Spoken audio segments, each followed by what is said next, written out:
حضور غوث اعظم رضی اللہ تعالیٰ عنہ کے والد کا مشہور واقعہ ہے کہ بھوک لگی تھی تو دریا میں بہتا ہوا سیب کھا لیا تھا، سیب کھا لیا غوث اعظم کے والد نے، تو پھر کہنے لگے اوہو یہ میں نے کیا کیا، جس سمت سے وہ سیب آیا تھا وہاں جانے لگے، وہاں ایک باغ تھا پیچھے جا کے، ٹہنیاں جھکی ہوئی تھی، تو یہاں سے سیب آیا، باغ کے مالک بھی بزرگ تھے، ان سے جا کے کہا غلطی سے کھا لی جائے معافی مل جائے، انہوں نے کہا معافی اتنی جلدی نہیں ملتی، کیسے ملے گی؟ فرمایا 12 سال مالی بن کے میرے باغ کی نوکری کر، تو خدمت کرنے لگے، تو حضور غوث اعظم کے نانا جی کہتے ہیں بچہ مجھے بھا گیا، کہنے لگے حضور چلے معاف کر دے اب، تو کہا معافی نہیں ملے گی، میری ایک بیٹی ہے آنکھوں سے اندھی ہے، آنکھوں سے اندھی، کانوں سے بہری، زبان سے گونگی اور پیروں سے لنگڑی، اس سے نکاح کر پھر معافی ملے گی۔ کھایا کیا؟ ایک سیب۔ تو حضور غوث اعظم رضی اللہ تعالیٰ عنہ کے والد کہنے لگے مجھے گوارا ہے آپ کر دیں نکاح، پر وعدہ کریں مجھے معاف کر دیں گے نا؟ تو کہتے ہیں نکاح ہو گیا۔ جب پہلے دن میں حجرہ عروسی میں داخل ہوا تو میں نے پلنگ پر کوئی معذور نہیں، جنت کی حور کی مثل عورت بیٹھی دیکھی، اور جس کا حسن بتاتا تھا کہ چہرے سے زیادہ باطن میں اللہ نے روشنی عطا فرمائی ہوئی ہے۔ فرماتے ہیں میں نے اس کے قریب جا کر تو کون ہے؟ مجھے تو کچھ اور بتایا گیا تھا۔ فرمایا تجھے بتایا گیا تھا کہ آنکھوں سے اندھی ہے، اس لیے کہ کبھی غیر محرم کا چہرہ دیکھا ہی نہیں، کانوں سے اس لیے بہری ہے کہ کبھی غلط بات سنی نہیں، کسی غلط کے پاس بیٹھی نہیں، اور زبان سے اس لیے کہ گنگی ہے کہ غلط جملہ کبھی نہیں نکلا، یا اللہ کا قرآن نکلا ہے یا محمد عربی کا درود و سلام نکلا ہے، غلط جملہ نہیں نکلا۔ اور ٹانگوں سے اس لیے لنگڑی ہے، کسے اپنے باپ کے گھر کا رستہ تو آتا ہے، سوائے اس کے گلی کا اور کوئی موڑ نہیں جانتی، اس نے پاکیزگی سے وقت گزارا۔ حضور غوث اعظم کے والد کہتے ہیں میں اپنے لین دین کے معاملات سیدھے کرنے گیا تو سادات کے گھر کی حور مجھے ملی، اور جب میں اس حور سے ملا تو پھر رب نے مجھے عبد القادر جیلانی جیسا بیٹا عطا فرمایا، غوث پاک جیسا بیٹا دیا، تو گئے تو معاملات سیدھے کرنے تھے، تو اللہ نے ولایت کے امام کا باپ بنا دیا۔ تو مہربانی فرمائے اپنے معاملات میں توانائی پیدا کرے۔ کچھ لوگ ایسے ہوتے ہیں جن کا مال مثل مملکت کے ہوتا ہے، اعلیٰ حضرت رحمۃ اللہ علیہ نے پیر کے حقوق میں یہ لکھا ہے کہ اس کے مرید کا مال اسی طرح ہے جس طرح اس کا اپنا ہے، لیکن ساتھ اشارہ بھی دے دیا ہے کہ چاہیے یہی کہ وہ بھی احتیاط ہی کرے، وہ بھی احتیاط ہی کرے، پرہیز ہی کرے، کوشش کرے۔ اور آپ فرماتے ہیں چونکہ باپ کی حیثیت رکھتا ہے تو ضروری تو نہیں نا باپ بیٹے کی کمائی کھائے، کبھی کبھی بیٹے بھی باپ کی کھا ہی لیتے ہیں، اس طرح بھی توجہ کر لے، کوئی عرض نہیں، اپنے معاملات کو صحیح رکھے، لینے دینے کے معاملات کے اندر کمی نہ لائے۔ یہ چیز اگر پیدا ہو جاتی ہے نا تو آپ یقین کریں وقار ہی تو انسان کے پاس ہوتا ہے، وہ ضائع ہو جاتا ہے تو نقصان ہوتا ہے۔ تھوڑے میں وقت گزاریں، بڑی مزیدار زندگی ہوتی ہے انسان کی، یہ زندگی میں انسان کے پاس وقار اپنا ہوتا ہے، وہ زندگی بڑی حسین ہوتی ہے، بڑی مزیدار ہوتی ہے۔ ہماری مسجد میں ایک شخص آئے، کچھ دن انہوں نے وقت گزارا تو مجھے بعد میں کہنے تہاڈی مسجد سکون بڑا ہے، کھپ کوئی نہیں، لڑائی کوئی نہیں، کوئی کسی قسم کا میں نے وہ نہیں دیکھا۔ آپ یقین کریں یا 4 اساتذہ کام کرتے ہیں، کئی سالوں سے کرتے ہیں، ہم نے کبھی استادوں کی لڑائی بھی نہیں ہونے دی، ورنہ مدرسوں میں جھگڑے چلتے ہیں۔ مجھے کہنے لگے جی یہاں لڑائی کوئی نہیں، میں کہ اس واسطے کسی کو مالدار بندہ چیئرمین ہی نہیں بنایا کہ جو کہے کہ یہ کیسے ہو گیا، یہ کھانسے کیوں ہے، یہ اٹھے کیوں ہے، یہ بیٹھے کیوں ہے۔ یہاں اللہ نے حسن اس لیے دیا ہے کہ الحمدللہ یہ ایک کونا تو ضرور ہے لیکن اللہ نے بڑا سکون عطا فرمایا ہوا ہے۔ تو یہ اس وقت ہوتا ہے جب آپ کسی سے کچھ لیتے ہیں تو پھر آپ کو اس کے نخرے بھی برداشت کرنے پڑتے ہیں، پھر آپ کو دیکھنا بھی پڑتا ہے، اس کے آنے پہ کھڑے بھی ہونا پڑتا ہے۔ اس لیے لین دین کے معاملات کو 110% صحیح رکھیں، یہ میری وصیت نہیں آپ حضرات کو، اس کو میرا حکم سمجھیں، حکم سمجھیں اس کو، اور آپ قطعی طور پہ میری پیر بھائیوں سے گزارش ہے کہ لین دین کے معاملات کو چھوڑ دیں سارا کچھ، اللہ بڑا قریب ہے، ایک کمرے میں بھی انسان کی زندگی بیت سکتی ہے۔ لیکن لین دین کے معاملات میں 110% اپنے آپ کو صاف رکھیں اور اپنی وصیت کو ہمیشہ اس میں سستی نہیں کریں، لکھ کے رکھیں کہ کسی کا کیا دینا ہے، موٹے حرفوں کے ساتھ، اور 3 جگہ اس کو لکھ کے رکھیں کہ میں فلاں آدمی کا میرے پاس یہ ہے، اس کو ضرور سنبھال کے رکھیں تاکہ کسی جگہ بھی اگر اللہ تبارک و تعالیٰ فضل کرے کوئی ایسا موقع آتا ہے تو ہم صاف ستھرے ہوں۔ حضرت انس بن مالک رضی اللہ تعالیٰ عنہ فرمانے لگے کہ نبی پاک صلی اللہ علیہ وسلم نے نا مجھ سے فرمایا، حضور فرمانے لگے اے میرے بیٹے انس، اگر تم سے ہو سکے تو صبح اس حال میں کرنا کہ تمہارے دل میں کسی بندے کے لیے کھوٹ نہ ہو، کسی مسلمان کے لیے بغض نہ ہو، کسی صحیح العقیدہ کے لیے کوئی عداوت نہ ہو، اس حال میں صبح کرنا۔ اور اگلے لفظ حدیث کے یہ ہیں، حضور فرمانے لگے انس یہ میری سنت ہے، اور جس نے میری سنت سے پیار کیا گویا اسی نے مجھ سے پیار کیا ہے۔ سمجھو نا بات کو، حضور کا فرمان کیا کہہ رہا ہے؟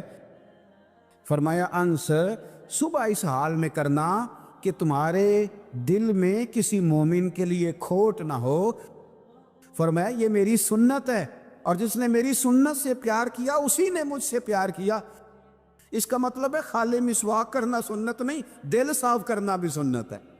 خالی میٹھا ہی کھانا سنت نہیں میرے بھائی، کدورت مٹا دینا بھی سنت ہے، اور خالی یاد رکھنا امامہ باندھنا ہی سنت نہیں، دماغ میں لوگوں کے لیے اچھا سوچنا بھی سنت ہے، یہ بھی سنت۔ یاد رکھیں، اس بات کو سمجھ لیں کہ امامہ بڑا تگڑا باندھا ہو اور دھاڑی بڑی عمدہ ہو، پگڑی بڑی اونچی باندھی ہو، لیکن اگر دماغ یہ کہتا ہے کہ صرف میں ہی نیک ہوں، تو پھر ہم نے سنت رسول کو پایا نہیں، پھر ہم نے حاصل نہیں کیا کچھ، پھر ہم مقصد تک نہیں گئے۔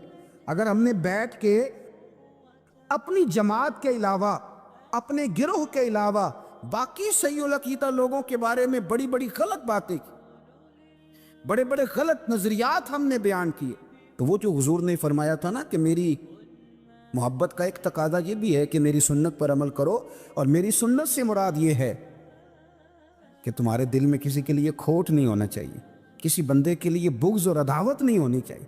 اس تقاضے کو بھی آپ سمجھیں۔ 12 ربیع الاول سے پہلے انشاءاللہ، 12 ربیع الاول شریف سے پہلے، عید میلاد النبی سے پہلے انشاءاللہ، جس دن فجر کی نماز پڑھیں گے نا، آپ یقین کریں مجھے ایک شخص یاد ہے، اس کے بیٹے کی شادی تھی، تو وہ کہتے ہیں میں سویرے سویرے نکل رہا تھا، ایک بندے سے میں نے پیسے لینے تھے، میرے قابو نہیں آتا تھا، تو صبح صبح وہ مجھے مل گیا، میرے پتر کی شادی تھی، دیسی بندے بڑے بادشاہ لوگ ہوتے، وہ کہتے ہیں مجھے وہ سویرے مل گیا، تو سلام لی اس نے، تو میں نے کہا ملتا کیوں نہیں؟ کہنے لگا باؤ جی پیسے ہی نہیں بنے تھے، میں تو لکھدا پھرنا، کہنے نے میں کہ ادھر آئے سینے لگا جی میرے پتر دا ویاہ ہے، جا تینوں معاف کیتے۔ آپ میری بات کو سمجھیں، اور یار جس دن کسی کے بیٹے کی شادی ہے اس دن وہ لوگوں کو قرضے بھی معاف کر دیتا ہے، تو جس دن تیرے اور میرے نبی کا میلاد ہوتا ہے، عید میلاد والے دن بھی کھوٹ رکھتے ہو، اس دن بھی رشتہ داروں کا گلہ کرتے ہو، اس دن بھی کسی کے لیے بغض رکھتے ہو۔ فجر پڑھو اور دشمن کو فون کر کے کہو جا تجھے معاف کیا، آج رحمت للعالمین نبی کا میلاد شریف، آج رحمت للعالمین نبی کا میلاد، جا میں نے تجھے معاف کیا، جا میں نے تیرے ساتھ درگزر کیا۔ یہ ذوق ہمارا انشاءاللہ میلاد سے پہلے ہونا چاہیے۔ اور پھر عید میلاد النبی صلی اللہ تعالیٰ علیہ وسلم کے تقاضوں میں سے ایک تقاضا یہ ہے کہ ہمارے دل میں نا حضور کی امت کا پیار بھی ہونا چاہیے، نبی پاک صلی اللہ علیہ وسلم کی امت سے محبت کریں۔ یارو دیکھو، میرے پیارے حبیب صلی اللہ تعالیٰ علیہ وسلم نے ارشاد فرمایا کہ تم میں سے جو کوئی اپنے بھائی کی مدد کرے گا نا، میرا وعدہ ہے قیامت کے دن رب کریم اس کی مدد کرے۔ فرمایا جو اپنے بھائی کی حاجت پوری کرے گا، رب اس کی حاجتیں پوری کرے گا۔ حضور کی امت سے پیار کریں۔ میلاد شریف آئے تو آپ دیکھیں آپ کس کے کتنا کام آ سکتے ہیں، آپ کسی شخص کو کس طرح مشکل سے نکال سکتے ہیں۔ میں بڑی ذمہ داری سے کہتا ہوں، بہت سارے لوگ ایسے ہیں، ان کا جائز کام ہے اور صرف ہمارے ایک فون کر دینے سے وہ ہو جائے گا۔ بہت سارے ایسے لوگ ہیں کہ وہ بہت سارے دھکوں سے بچ جائیں گے ہماری وجہ سے، بہت ساری پریشانیوں سے وہ بچ جائیں گے ہماری وجہ سے۔ میرے رسول پاک صلی اللہ علیہ وسلم کا ایک فرمان آج آپ نے محفل میلاد میں لے کے جانا ہے۔ حضور فرمایا کرتے لوگوں کو مایوس نہ کرو، خوشخبریاں سناؤ۔ اور حضور فرمایا کرتے لوگوں کے لیے مشکلات نہ کرو، آسانیاں پیدا کرو۔ ہم نے انشاءاللہ تعالی محفل میلاد میں آسانیاں پیدا کرنی، اور انشاءاللہ تبارک و تعالی ہم نے کوشش کرنی ہے کہ یہ اس محبوب کا میلاد آیا جنہوں نے گلے کے طوق اتار دیے، بڑی ساری آزمائشوں سے بچا لیا۔ انشاءاللہ ہم رحمت للعالمین نبی کے امتی بنیں گے، اور دیکھیں گے ہم کس کی کتنی مدد کر سکتے ہیں، ہم کس کو کس حد تک آسانی دے سکتے ہیں، وہ ہم انشاءاللہ اس میلاد پہ نیت کریں۔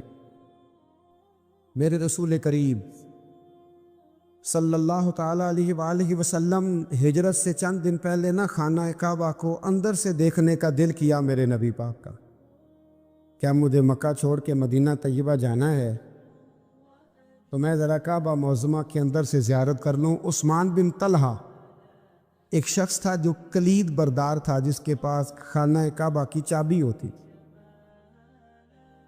حضور صلی اللہ تعالیٰ علیہ وسلم نے اس سے کہا کہ بھائی چابی ذرا دے دو، میں خانہ کعبہ کے اندر سے زیارت کرنا چاہتا ہوں۔ کہنے لگا کوئی اور ہوتا تو میں دے دیتا، آپ کو نہیں دوں گا۔ معاذ اللہ ثم معاذ اللہ۔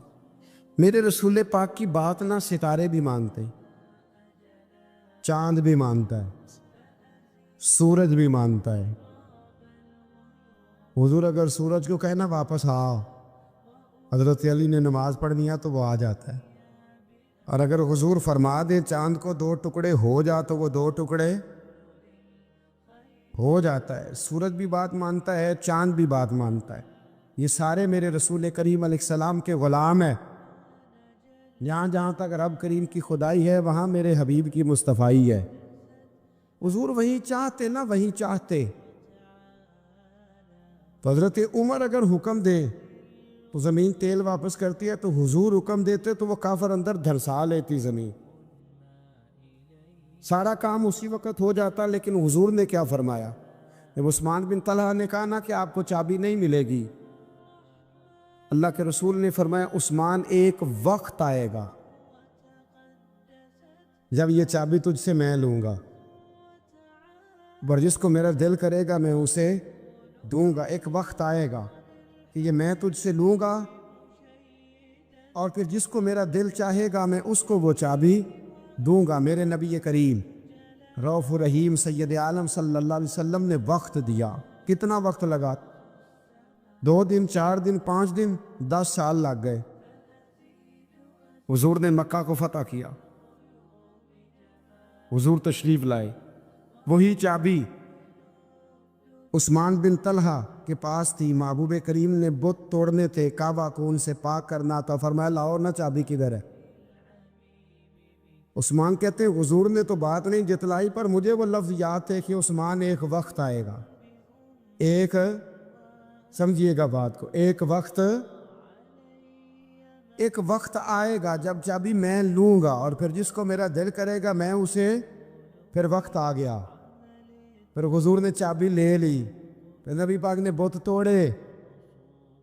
پر قربان جاؤں مدینے والے محبوب کے طریقے پر، فدا ہو جائیں حضور علیہ الصلوۃ والسلام کے کمال درگزر پر۔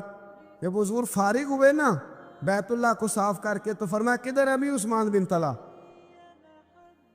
وہ آئے تو حضور فرمانے لگے یہ چابی پہلے تیری خاندانی وراثت تھی، پھر میں نے اپنے وعدے کے مطابق لے لی، اب میں تمہیں واپس کر رہا ہوں، اب یہ چابی میں تمہیں واپس کر رہا ہوں، میں یہ چابی میں تمہیں دے رہا ہوں، لہذا اب تیری نسل سے بھی قیامت تک کوئی نہیں لے گا، میں تمہیں یہ چابی دے رہا ہوں۔ تو بھائی وقت کا انتظار کرے۔ اور عثمان بن طلحہ کہتے ہیں میں نے حضور کا یہ کمال کرم دیکھا تو میں کلمہ ہی پڑھ گیا، میں مسلمان ہی ہو گیا۔ وقت کو دیکھیں، وقت کا انتظار کریں، آنے والا ٹائم دیکھیں۔ ہم نا ٹائم نہیں دیتے، ہمیں جلدی بڑی ہے، کاروبار ٹھیک ہو جائے تو شام کو ہو جائے، بچہ تندرست ہو جائے تو پھر شام کو ہو جائے، مخالفین ٹھیک ہو جائیں تو شام کو ہو جائیں، ہمارے سارے کام شام سے پہلے بلکہ جو ولی بننا چاہتا ہے وہ بھی کہتا ہے 1.25 گھنٹے میں بنا دو، لیٹ نہ کرو۔ کیونکہ بہت سارے تو کہتے ہیں ایک نظر کرے، میں نے کہا آپ کوئی عمل بھی کرے نا۔